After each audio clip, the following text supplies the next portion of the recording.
And good evening, Pittsburgh Steelers fans. Welcome to another episode of Steelers Friday Night Six Pack. I am your host, as always, Tony Defio, and I thank you for joining me on this actually quite mild Friday evening in Pittsburgh. Quite mild for early October anyway, but it's lovely out, even though we're about to get some rain, I think. And I hope it's lovely wherever you are right now in Steeler Nation, whether it's in Pittsburgh, anywhere else in America, anywhere internationally. I hope you're having a pleasant time. I hope your week was well. And before I continue, I just want to please encourage you to like and subscribe to our YouTube channel, where we bring you live shows each and every day and night. And you can find those live shows also on any audio platform of your choosing. I like iHeartRadio, but there's any number of platforms where you can find our stuff. And we also have an audio only host of shows, family of shows. And again, you can catch shows on any audio platform. And also we're on Facebook. I'm trying to mix things up and switch my dialogue a little bit. So I saved the Facebook thing for last. We're live on Facebook right now as we speak. So if you're seeing me on Facebook, hello. If you're seeing me on YouTube, hello. And of course, check out Behind the Steel Curtain, the website. We bring you news, commentary, film breakdown. Anytime there's a trade, a transaction of any sort, any kind of development, we're one of the first to bring it to you. Sometimes the first to bring it to you. So please check that out. As we like to say, it's your one-stop shop for all your Steelers needs. And let's take a look at the live chat. Who was the first one in? I know who it was. It was Sean Manahan. They were the first ones to join me at 8:58. I wasn't even on 8:58, really. I was tidying up a bit my apartment before I logged on. So welcome everybody. Sean, Javier More, George Teston, Devin Logan, Brad Jewett, Jared Devil. Jared Devil's one of our most frequent viewers. So Kathy Forrid, Brian Brown, just me. She says, "Hey family, happy Friday, Tony." Same to you, just me. All right, so let's get into it. Let's get into some Steeler talk about your 1-3 Pittsburgh Steelers, and of course, let's review a little bit of the Packers game from last week, the 27-17 loss to the Packers at Lambeau Field last Sunday afternoon, and it actually looked like things would be different early on. The offense actually got the ball first and looked pretty good. Najee Harris looked good, and then of course Ben looked good as he found Deontay Johnson, returning from injury. Deontay Johnson for a 45-yard touchdown, and just like that, it was 7-0. And it looked like perhaps things would be different this time around, at least as far as the offensive output, what we've seen through the first 3 weeks. But then the offense bogged down, and the Packers eventually tied the game early in the second quarter. And then they quickly took a 7-point lead following a strip sack and then a touchdown, I think, to Randall Cobb. Or did he? Yeah, Randall Cobb. Aaron Rodgers ran the first one and to tie the score. And then he found the ageless Randall Cobb for a touchdown, 14-7. And just like that, the Steelers were fighting uphill once again. And, of course, the turning point in the game, as far as many are concerned, was the overturning of the block punt and scoop and score by Minka Fitzpatrick that would have given Pittsburgh a 17-14 lead. Mason Crosby was lining up for a field goal at the end of the half, and it looked like the Packers were going to take a 7-point lead. And then just like that, it looked like the Steelers were going to take a 3-point lead into halftime. But then just like that, it was reversed thanks to a very questionable offsides call on Joe Hayden. And, of course, the Packers Crosby re-kicked, and it was 17-10. And it was all Green Bay from there. The Packers scored a quick 10 points to open up the third quarter. And that was pretty much all she wrote, as the offense really had nothing. You know, it was like the same old script. Things kind of picked up a bit towards the end, but it was just a little too late. or too little, too late, and the Steelers lost their third game in a row, and now they're 2 games behind everybody else in the AFC North, and we're certainly not used to that here in Pittsburgh, especially when one of those teams is the Bengals. No offense to them. So, yeah, I mean, my thoughts on that game, specifically the call on Hayden, was it may not have been offsides.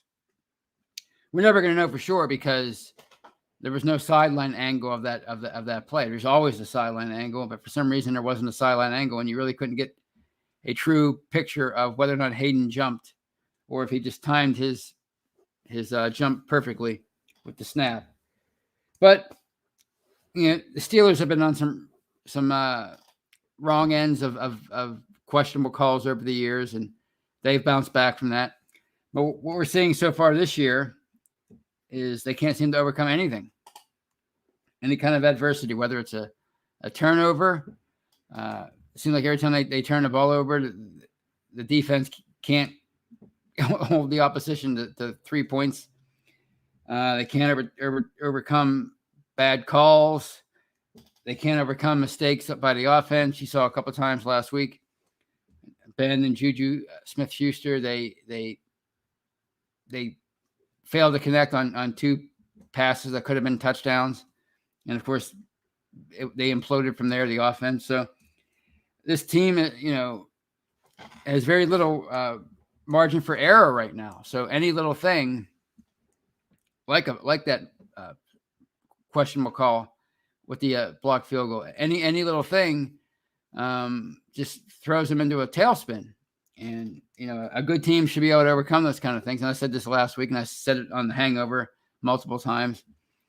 A good team is supposed to overcome that kind of stuff. And they're clearly not a good team right now. I mean, now they're up to 8 losses in their last 10 games, dating back to last year. They've been behind by 2 scores or more. Now, what am I up to now? I keep track of this. I think it's such a fascinating barometer for where they are as a football team. They've trailed by 2 scores or more in 10 games in a row now, or 9. Either way, it's a lot. And to me, that's indicative of a bad football team. So, you can blame the call on Hayden, just like people tried to blame the call on Ingram the week before and the loss to the Bengals. But it's one play, and one play, especially if it occurs in the second quarter of a close football game, shouldn't determine the whole game. If you're rolling along pretty well as a football team, and the Steelers again are not. So those are my thoughts on Sunday. It kind of went how I expected. I mean, it's actually too bad. Behind the curtain, Jeff Hartman and Dave Schofield and those guys aren't giving out rewards for these pregame predictions, because I've missed the last 2 by a field goal in each game. I don't know if that makes me a heel or if it just makes me somebody who has a pretty good feeling for how things are going to go. But yeah, I said 30-17 last week, and it was 27-17.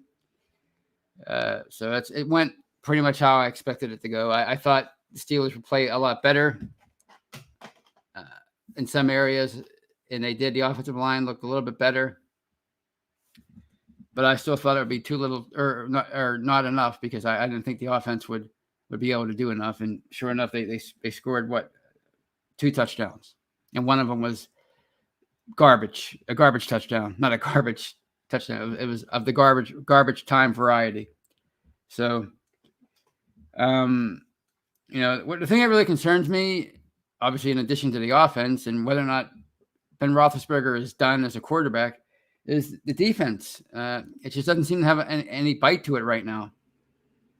I think they've had 5 takeaways this year, and through 4 games, and that's really not the pace that they've been on the last couple of years. The pass rush has kind of fallen off a lot over the last few weeks, and I realize a lot of that had to do with injuries, namely to T.J. Watt, Alex Highsmith, and Tyson Alualu. But you got 2 of those 3 guys back last week, and it didn't seem to to help the pass rush much at all. Aaron Rodgers seemed fairly comfortable back there, and when he did have to run, it seemed to be strategic. And he didn't. They didn't make life miserable for him at all, just like they didn't with Joe Burrow or Derek Carr the week before that. So that's concerning. Hopefully, it's just a matter of Watt and Highsmith just not being 100%. They're healthy enough to play, but they're not quite at 100% yet, and they don't have that explosiveness, especially Watt. I mean, you need Watt to be the TJ Watt that we've come to know and love, and the one that we were clamoring to be signed in the summertime. So hopefully it's just that, and they're once they get 100%, it'll make that pass rush that much more effective. And if the pass rush is more effective, as we've seen over the last 4 years, that makes the entire defense more effective, especially the last couple of years. Now that the secondary has been improved. Speaking of which, let's talk about this Sunday's game against the Broncos. As the title suggests, this is probably do or die. And there are some injury concerns, as there always seems to be with this team this year. Namely, Cam Sutton's going to miss the game. He has been ruled out with a groin injury, another groin injury for your Pittsburgh Steelers in 2021. So he'll be out, and it's expected that James Pierre will play on the outside. And I'm guessing Arthur Millette, who actually has looked fairly decent, in my opinion, in his time in playing in games so far this year. I've actually liked what I've seen from him. He brings a lot of energy to the field when he comes in, and he seems to make some plays. I'm assuming Arthur Millette will get the nod as in situations where they need a slot corner. So that's how I'm guessing it's going to go. So it's going to be a big test for Pierre, who's obviously experienced some growing pains so far this year, and we saw that in week 3 against the Bengals when he gave up the touchdown to Jamar Chase. So it's going to be a test for him. But on the offensive side, Chase Claypool will be back. You're missing James Washington, but I think it's important that Claypool is back because I think he's their most dangerous offensive weapon right now. And this will be the first week since, I guess, week 2 that both Johnson and Claypool will be in the lineup together, I think. Yeah. So I think that'll bring even more order to the receiving core and maybe potentially boost this offense. Something has to. So Shuksakorafor, he was a full participant, so I expect him to be back at right tackle on Sunday. Other than that, I don't really know of any other injuries. I know the Broncos are certainly dealing with a lot of aches and pains. Teddy Bridgewater, their quarterback, he's in the concussion protocol. Although he was a full participant on Friday, so I expect him to play. But you know how it is with concussions. I mean, they can, symptoms could creep up at any moment. He could wake up on Saturday or Sunday with a headache or with vision problems. Or who knows? Sensitivity to light. There's so many things. So he's currently listed as I think ready to. He's questionable, but he was a full participant on Friday, so I expect him to play. As far as the game and what it means, again, I think it's do or die because, they kind of caught a break, in what week 6 with Russell. The news that Russell Wilson had to have surgery on his finger. That came on Friday. He got injured in the Thursday night game against the Rams. So he's expected to miss at least a month, if not more. So he'll certainly miss next Sunday. So they caught a break there. And they'll likely be going up against West Virginia's own Geno Smith at quarterback. But,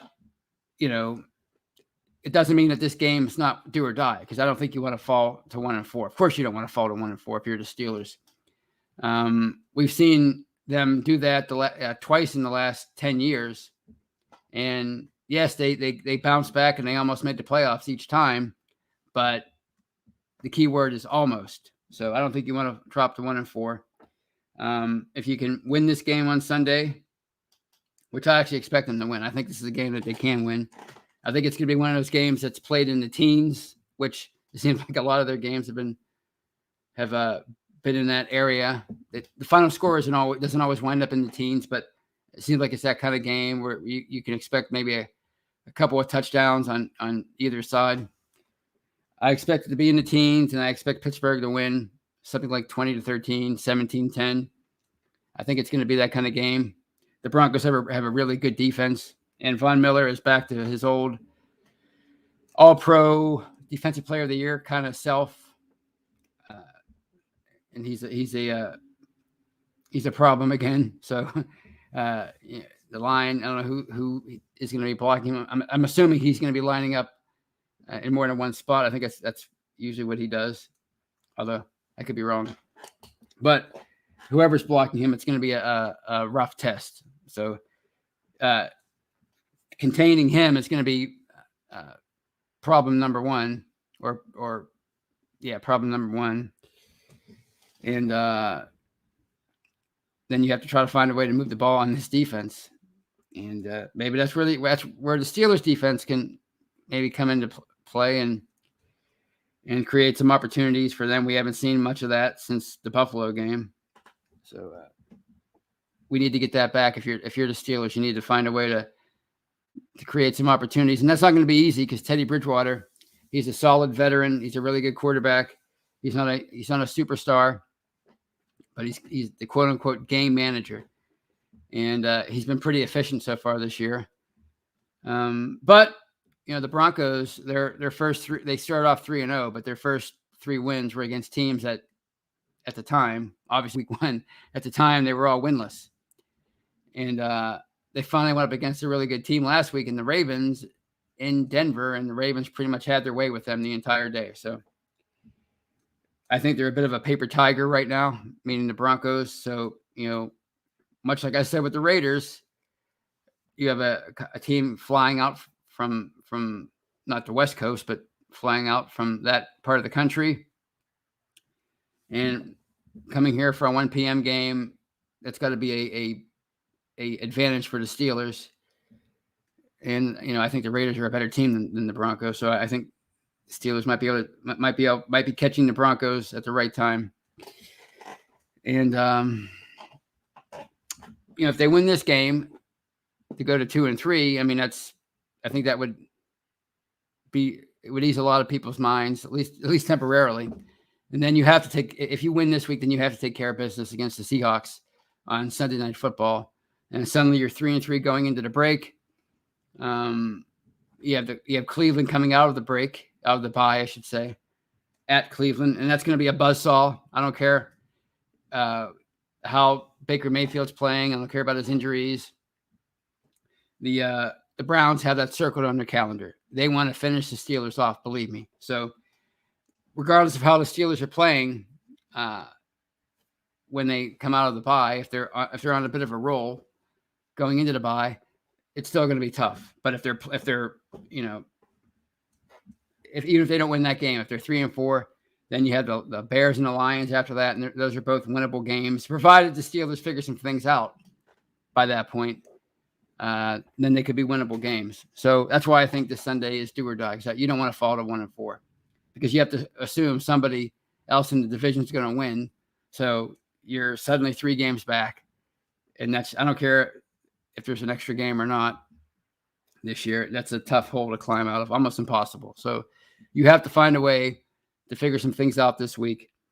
And hopefully if they can do that, it'll help build some momentum, some confidence, because they need some confidence right now. And the only way you truly get that is by winning a game.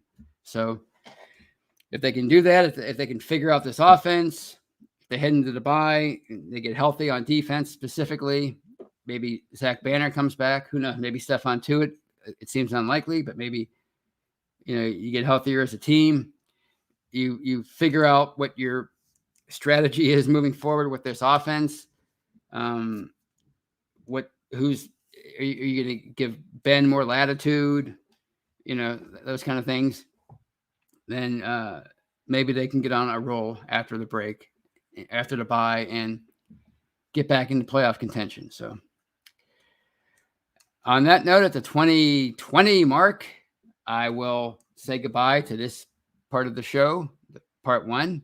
And if you're watching me live on YouTube or Facebook, please don't go anywhere. Please come right back, because I'm going to be right back. If you're listening on an audio platform, I thank you for listening to part 1.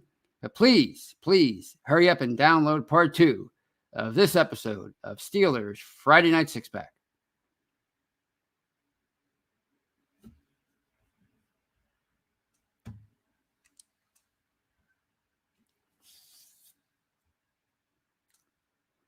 And welcome back, everybody. Welcome back to part 2 of this episode of Steelers Friday Night Six Pack. I'm your host, Tony Defio. And if you listened to part 1 on an audio platform, I thank you for downloading part 2. If you stuck with me live, I thank you for that.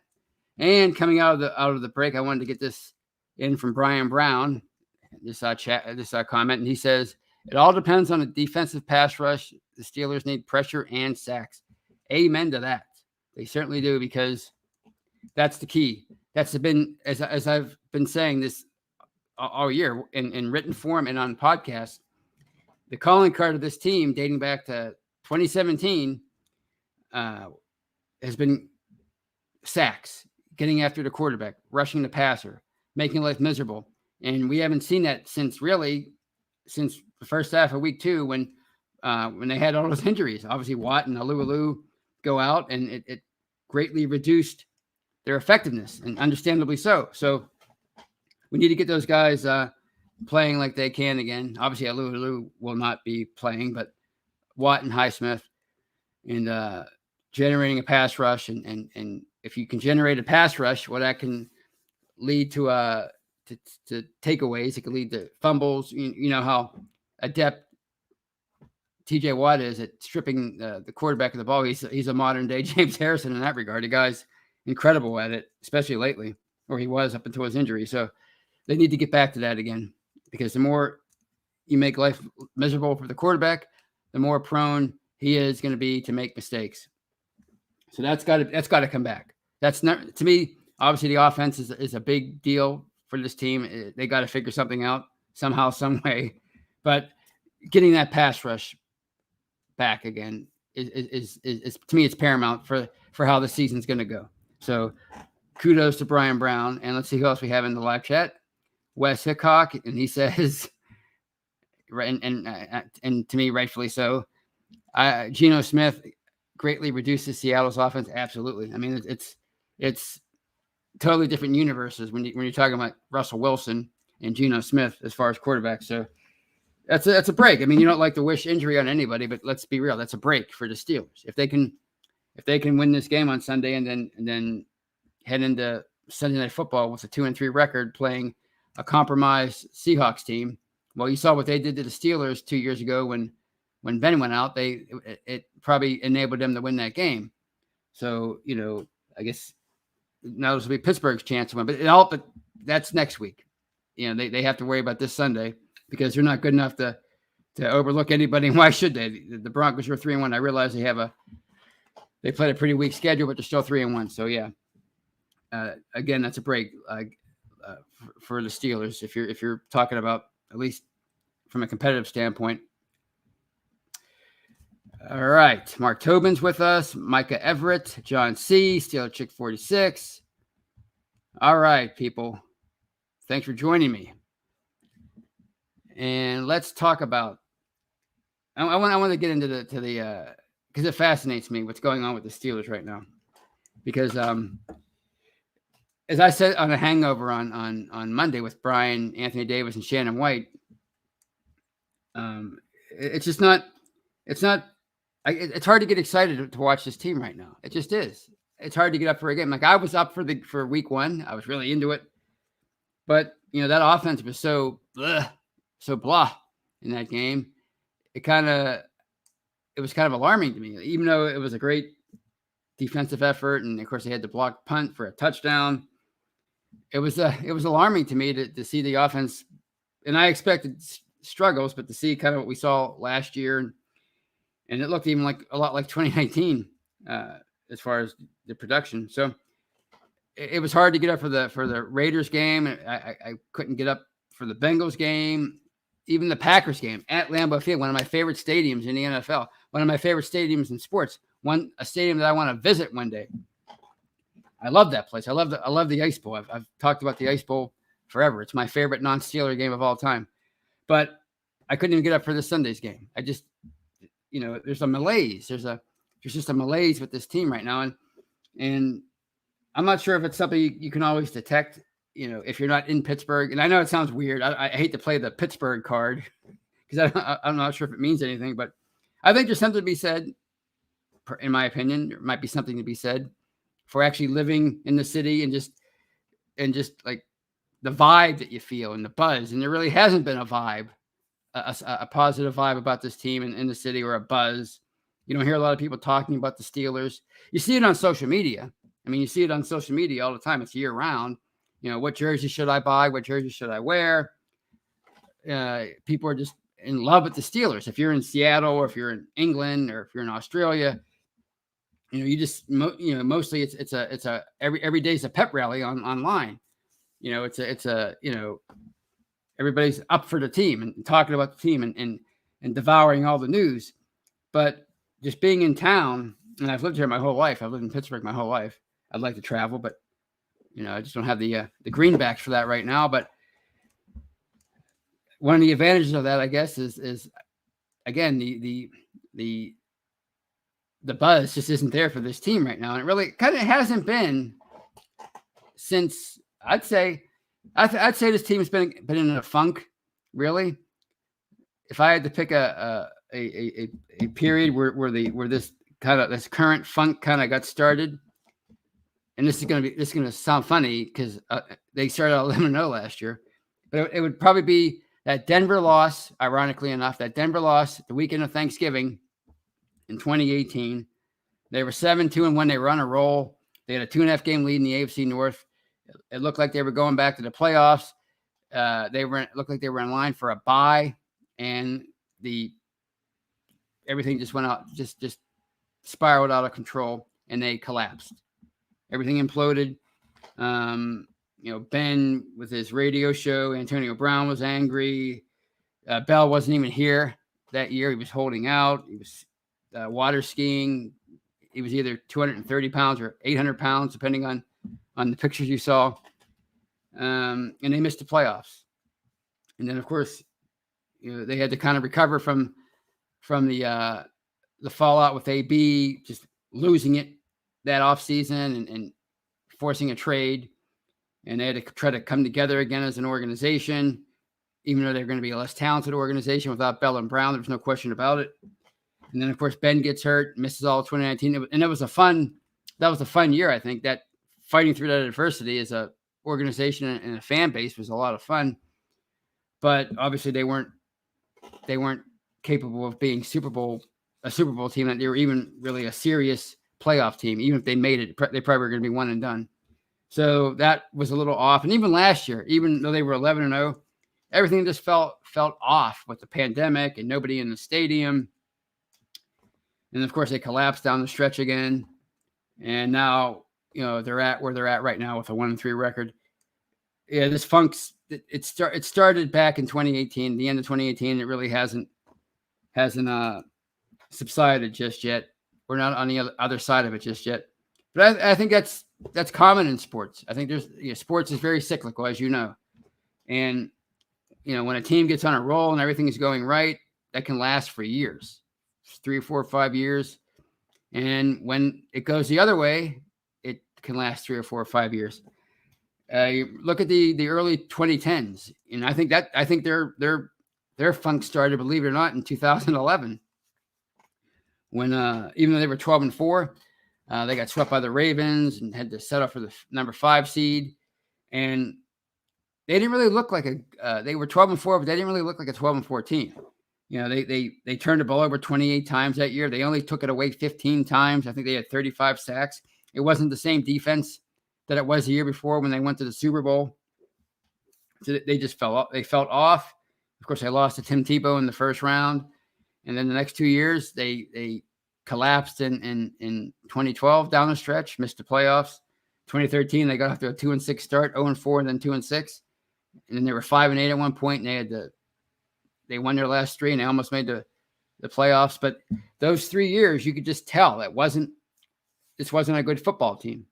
Even the 2011 team, it wasn't a serious contender, even though we probably didn't realize it at the time because they were just coming off that Super Bowl run that they had. The defense was getting old. It was getting slow. They couldn't take the football away anymore. They were in a transition. And at one point between 2012 and 2013, they lost 11 out of 15 games. You just felt that lack of buzz. You felt the funk. You could just feel it. It wasn't a good team. But the good thing about these cycles is they can kind of, just like the bad part, the good part can kind of creep up on you when you don't realize it. And I remember that the 2014 year. You remember 2014? They kind of got off to another shaky start. Even that first game that they won against the Browns, they had a 27-3 lead in the fourth quarter, and the Browns just came back just like that and tied the game. In 5 minutes, they scored 3 touchdowns. The defense was useless in that game, and they managed to win that game at the end on a Sean Sweesham field goal. But they were struggling over the first 7-8 games. And I remember going over to my uncle's house with a 6-pack to watch them play the Browns in Cleveland. And the Browns just beat them up that day. They just destroyed them. And my uncle and I were barely even paying attention to the game at the point. We're just drinking, beer, whatever it was, Miller Lite or whatever the heck, Yingling, whatever I had. And we're just talking about the season and how many games they were going to lose and how many we thought they could realistically win. I think we came up with 5 or 6 by the end of the year. And we were planning a trip to Cincinnati later in that year to see them play the Bengals. That was the famous Martavis Bryant game, the 97-yard touchdown game. That game. And we didn't think the game would mean anything by the time we got to go see them in Cincinnati. But not long after that, they found a formula for success. They started depending on Le'Veon Bell. Antonio Brown morphed into one of maybe the best receiver in the NFL. He was already heading that way, and I think he reached that point in 2014, and he stayed there for a while. And, of course, Ben, not long after that, started playing the best football of his life. I mean, this was the back-to-back 6-touchdown season. So, you never know when the fog will be lifted, and that good cycle lasted all the way through again until I think the end of 2018, and then it fell apart. So, hopefully it doesn't seem like it right now. People were predicting some down years for them because Ben will be leaving, but who knows? Maybe they'll pick things up and get back on get those good vibes back again sooner than you think. And they might be in, who knows, maybe they're in the beginning stages of that right now. We don't even know it. So that's what I find fascinating about these things is sometimes you don't realize it, how long a general slump really is. Like you just look back, they made the playoffs last year. How could that be a slump? Well, they seemed off. We talked about it last year, how off they seemed. So, and what else we have here? Josh Parker's joining us. I think it's a Steelers freak. There you go. McEldew. So I hope you guys are enjoying yourselves tonight. I just have one more thing I wanted to touch on before I took some questions and comments. And that's about the previous decade, the 2010s. And the expectations that Steeler fans have. And I don't deprive anybody of high expectations. And believe it or not, it's not unique to Steeler fans. I know we like to say that our standards are higher than other fan bases, but they're really not. Every fan base has high expectations for their team. And they don't care that they just won a Super Bowl or a World Series or NBA or whatever. They don't care that they won it last year or 3 years ago. They're not going to savor that during a bad season. They want to win now all the time. Every fan base wants to win now. They always expect to win. They always demand to win. So I'm not denying that. But what I do have an issue with is this revisionist history, or how people they want to label things a certain way. And to me, it's just not true. Like, you hear people talk about the 2010s, that decade, the decade after that Super Bowl run of the 2000s that they had.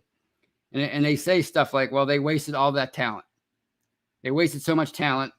They underachieved. And it's a shame that they wasted Ben's good year. And what do you mean by waste? Do you mean winning Super Bowls? Because, it's really not, as you probably know, it's really not that easy.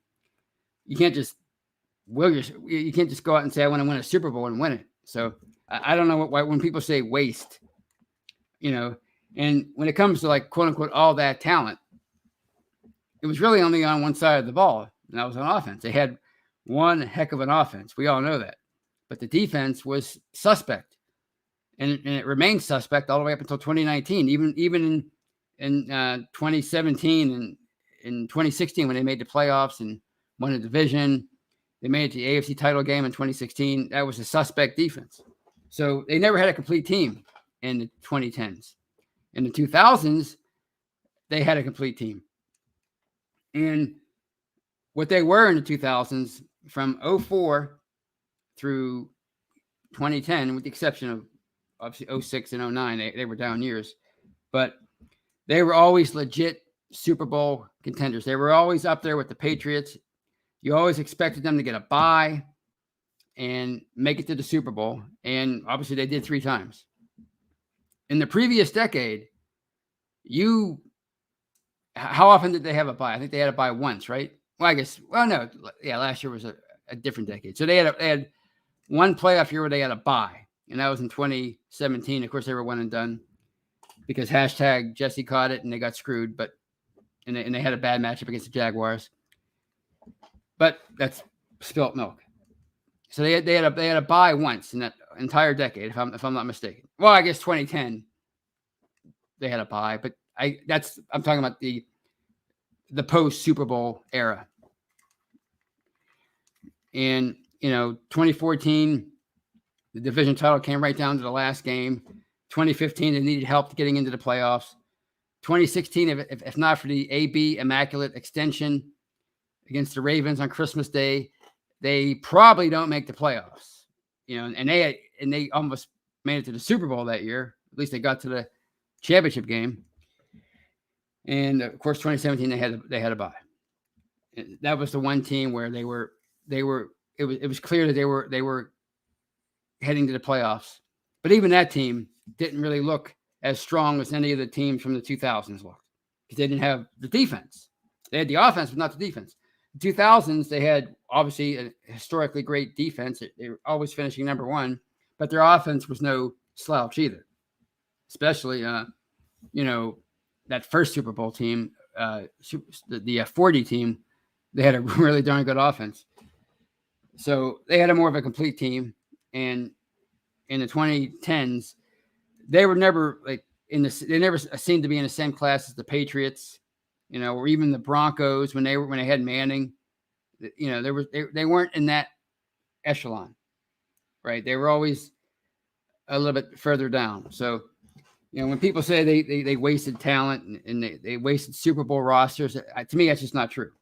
If anything, what they did in the 2010s is they beat the odds. And I've said this a million times, and I'll probably say it a million more, and it's not going to matter. People they don't want to hear it. But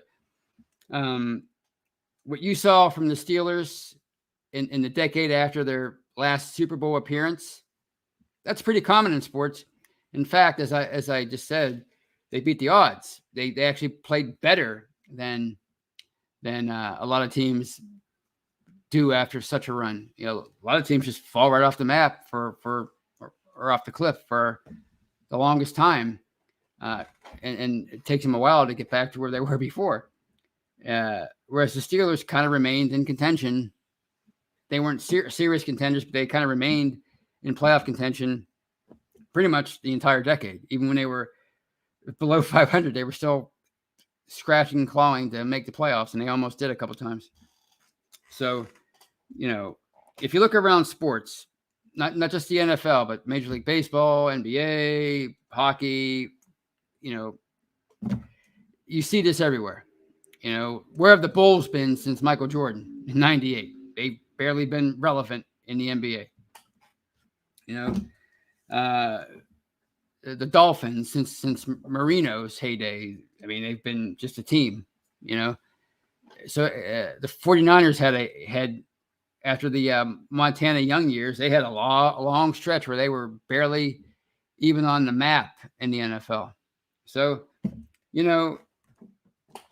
I think people remember those 2010 teams as being stronger than they were because I think they were sexier than maybe what the 80s teams were after the 70s run, because they had all pros.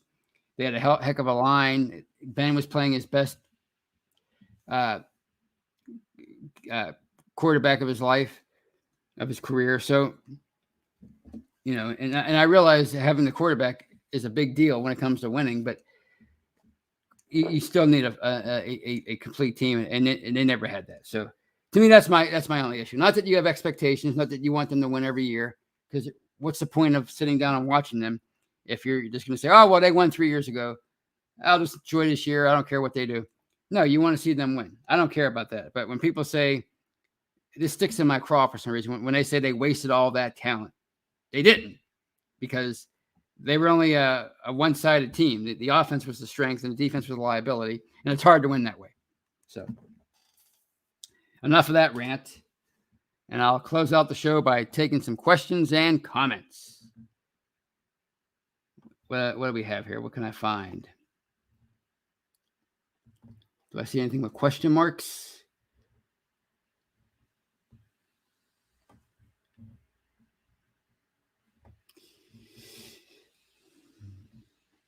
All right. Excuse me, I'm scrolling. Let's see what Mark Tobin has to say. And Mark Tobin says, yeah, we were pulling the cat out of the bag last minute multiple times that year. I assume you mean the 2017 year, and you're exactly right. I think the MVP of that year was Chris Boswell. And he was probably the GOAT of 2018 because he missed a lot of important kicks that year, and they were basically losing the close games in 2018 that they were winning in 2017, and that's one of the reasons why they missed the playoffs. So, yeah, they were pulling a lot of rabbits out of their hats or whatever you said.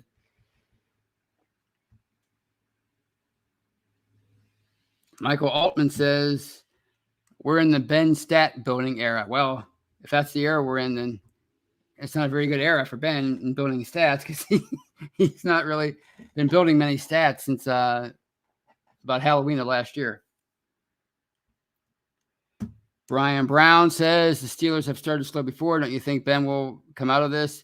He's had slumps before and bounced back and took the Steelers to the playoffs. I hope he can come out of this, but Ben's never had to do this at age 39 before. Sooner or later, the end comes for everybody. Even Tom Brady, when he's 60, the end will come for him, and he'll lose his abilities, his physical attributes for playing quarterback in the NFL. So, I mean, he's done it before, but eventually there's going to get a point to where he can't repeat that, and he might be there right now. We don't know. Hopefully he does come out of it. As we talked about, Ben does seem to have the arm strength. I'm not sure if should be throwing the ball 50, 60 times a game at this point. That was supposed to be the part of the mission this year, was to reduce the number of throws he averaged in the game this year, and it doesn't seem to be very successful so far. Unfortunately, that's to Najee Harris's detriment, because he hasn't benefited from a great start either, because of the line and because of the lack of commitment to the running game. And as I said, it's hard to commit to the run if you do it time and time again and it just doesn't work. But I will say this past week, they did seem to have some success running the ball, and they didn't really trail by 2 scores until early in the third quarter. So they had a whole first half where it was a close game, and yet they weren't really trying to be consistent with running the ball. So, yeah, I don't know if Ben will come out of this at this point. Hopefully he does. Brad Jewett says, we're all going to be poking our eyes out if we have to watch a full season of Mason Rudolph. I don't know about that. I'm not so sure about that. I think he's better than people give him credit for. Again, it's hard to follow up or follow in the footsteps of a Hall of Fame quarterback, and he's never going to be Ben Roethlisberger. Few people can be that. But, he gained so much experience 2 years ago. It's hard to believe that didn't help him. He's been in the system, or he's been with the team anyway, for 4 years. I don't know. But from what I understand, benching Ben, if you listen to the beat reporters and some of the national reporters, sources say that benching Ben is totally out of the question regardless, unless he's injured. That's the only possible way they would even consider sitting him down. So we might not have to see that anyway. It's going to be Ben's team until he either gets hurt or he retires, apparently. Steelers Pittsburgh says Mason is the GOAT. Wouldn't it be something if it was Dwayne Haskins that's the GOAT? I mean, that guy, to me, he's intriguing. He just is. He's a first-round pick as recently as 2 years ago, and, the talent is quite evident, and he seems to be the most equipped of the three for running Matt Canada's offense, the kind of offense he wants to run. I mean, he's not a super great athlete, but he's, more mobile than Ben right now, which isn't saying much. But he definitely seems like his style of offense would be closer to what Matt Canada wants to run than what Big Ben likes to run. He's never going to look comfortable in this kind of offense. So maybe it was as they say, a bad marriage, Canada and Ben. And Steelers Pittsburgh says, do you still have hope in the team, Tony? Or he asks. I still have hope. I always have hope. I mean, when I sit down and watch every Sunday or Saturday, or not Saturday, every Sunday or Thursday or Monday, I always have hope. I mean, that narrative can change. That's what's so great about sports. It can change from week to week. What I've been feeling the last few weeks is hopeless. They don't have it. Like my grandfather used to say, they just don't have it. But that could all change. You get a couple of good wins together. You string a couple of good wins together. Maybe you upset the Browns after the bye. Wow. Then we're talking about a whole different thing, a whole different feel, a whole different vibe. Then you might start feeling that buzz around town. And certainly you're going to be feeling it in Steeler Nation, all around the world. So, I always have hope.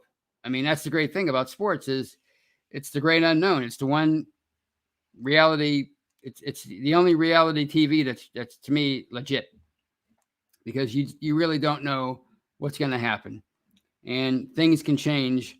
A year ago at this time, we were talking about Ben being an MVP. Could the Steelers go undefeated?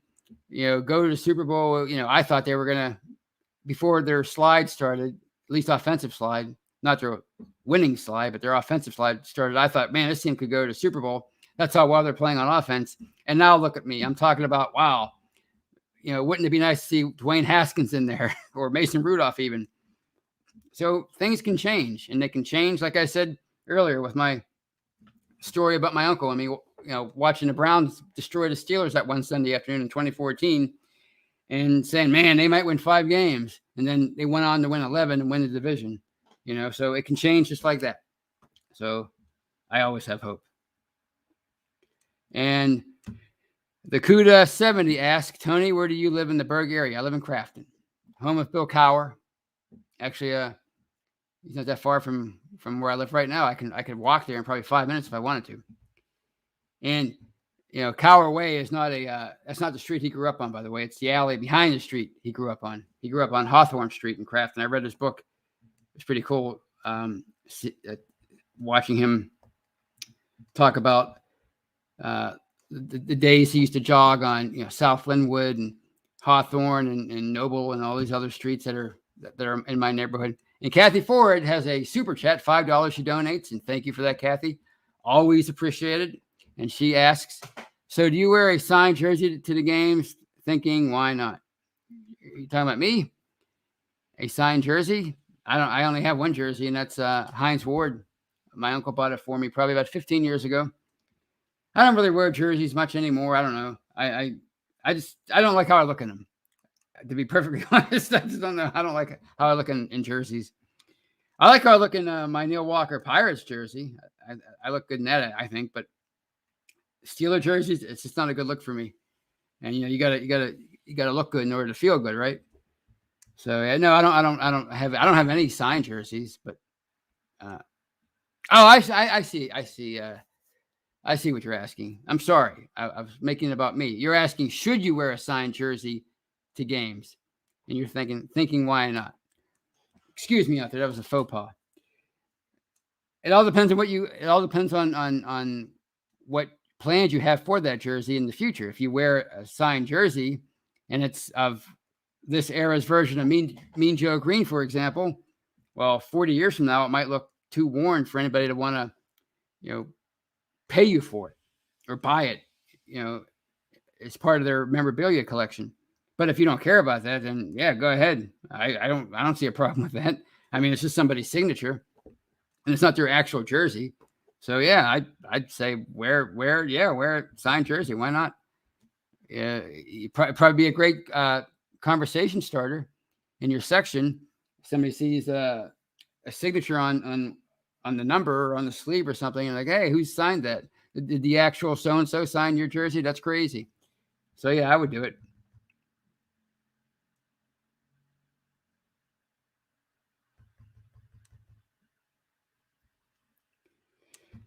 And Brian Brown says, Tony must look like a kicker. Well, I don't look big, that's for sure. George Teston says, I can sign it for you, Tony. Hey, I'd be honored. I always pictured me signing somebody's autograph or giving somebody my autograph. And no, I'll take yours.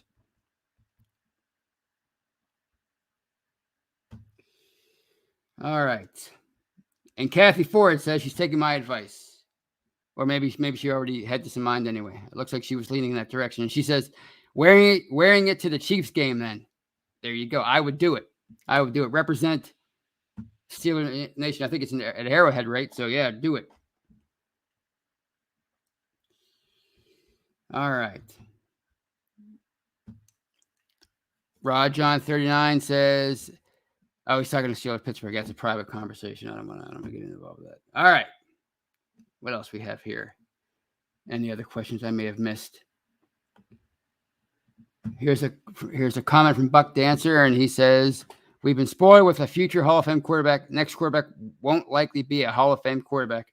Probably not.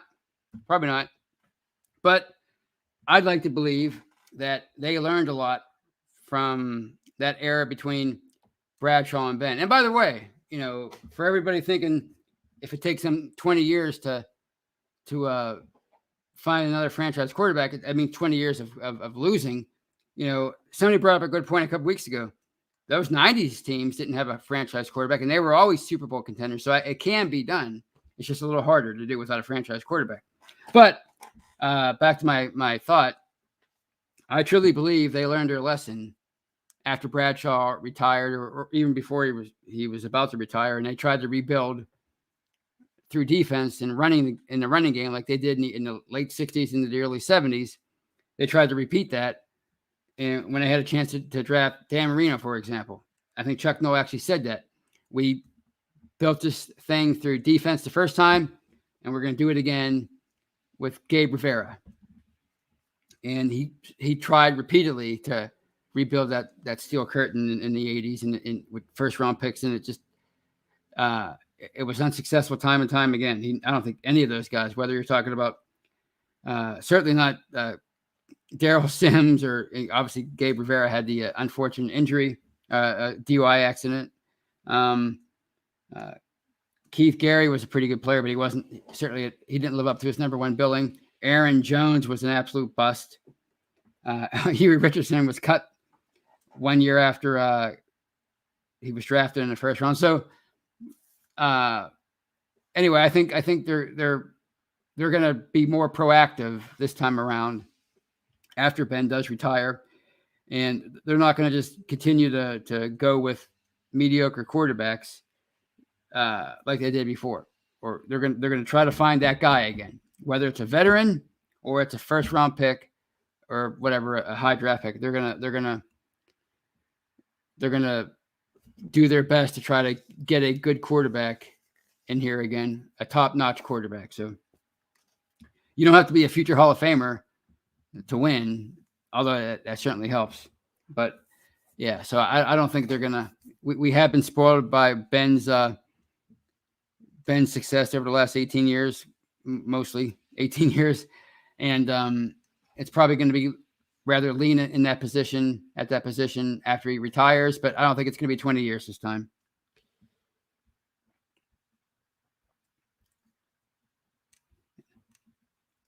All right.